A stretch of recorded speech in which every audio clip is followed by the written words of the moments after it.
মই সুমিত ভূঞা কোকৰাঝাৰ জিলা আইন সেৱা প্ৰাধিকৰণৰ ছেক্ৰেটেৰী। আপোনালোকক জনাব পাই সুখী হওঁ যে প্ৰতিবাৰৰ দৰে এইবাৰো ৰাষ্ট্ৰীয় আইন সেৱা প্ৰাধিকৰণৰ নিৰ্দেশ মৰ্মে আমাৰ কোকৰাঝাৰ ন্যায়িক আদালতত ৰাষ্ট্ৰীয় লোক আদালত অনুষ্ঠিত কৰা হ'ব অহা 14 ছেপ্টেম্বৰ 2024 তাৰিখে। এই লোক আদালতত আমাৰ বিভিন্ন ৰকমৰ কেছসমূহ নিষ্পত্তি কৰাৰ বাবে হাতত লোৱা হৈছে, যেনে আমাৰ ফৌজদাৰী দেৱানী গোচৰ, তাৰপাছত আমাৰ পাৰিবাৰিক সংঘৰ্ষৰ যিবিলাক গোচৰ আছে, তাৰোপৰি আমাৰ MVAC কেছেছ যিখিনি আছে, তাৰপিছত আপোনাৰ APDCL BSNLৰ ঋণসমূহ আদায় কৰিব পৰা গোটেইখিনি গোচৰ আমাৰ হাতত লোৱা হৈছে। আৰু এই লোক আদালতৰ জৰিয়তে মই সকলো ৰাইজকে আহ্বান জনাইছোঁ যে তেওঁলোক আহক, আগবাঢ়ি আহক। তেওঁলোকৰ যদি কেছ আছে, গোচৰ আছে, তেওঁলোকে এই লোক আদালতৰ জৰিয়তে যাতে এই গোচৰসমূহ নিষ্পত্তি কৰি আমাৰ লোক আদালতটো সফল কৰে। ধন্যবাদ। মই সুমিত ভূঞা কোকৰাঝাৰ জিলা আইন সেৱা প্ৰাধিকৰণৰ ছেক্ৰেটেৰী।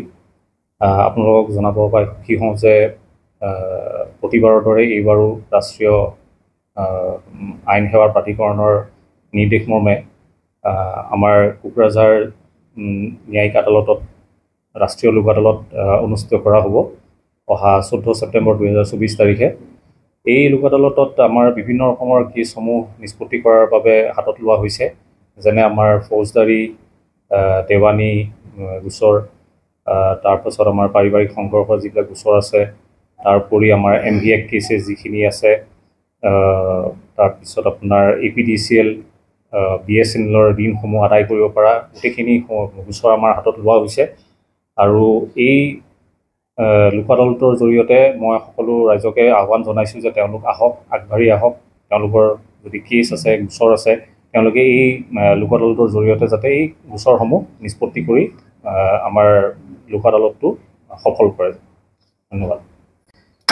মই সুমিত ভূঞা কোকৰাঝাৰ জিলা আইন সেৱা প্ৰাধিকৰণৰ ছেক্ৰেটেৰী।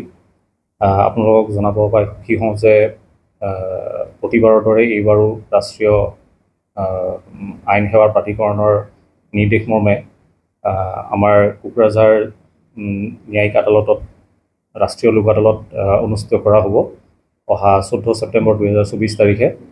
এই লোক আদালতত আমাৰ বিভিন্ন ৰকমৰ কেছসমূহ নিষ্পত্তি কৰাৰ বাবে হাতত লোৱা হৈছে, যেনে আমাৰ ফৌজদাৰী দেৱানী গোচৰ, তাৰপাছত আমাৰ পাৰিবাৰিক সংঘৰ্ষৰ যিবিলাক গোচৰ আছে, তাৰোপৰি আমাৰ MVAC কেছেছ যিখিনি আছে, তাৰপিছত আপোনাৰ APDCL BSNLৰ ঋণসমূহ আদায় কৰিব পৰা গোটেইখিনি গোচৰ আমাৰ হাতত লোৱা হৈছে।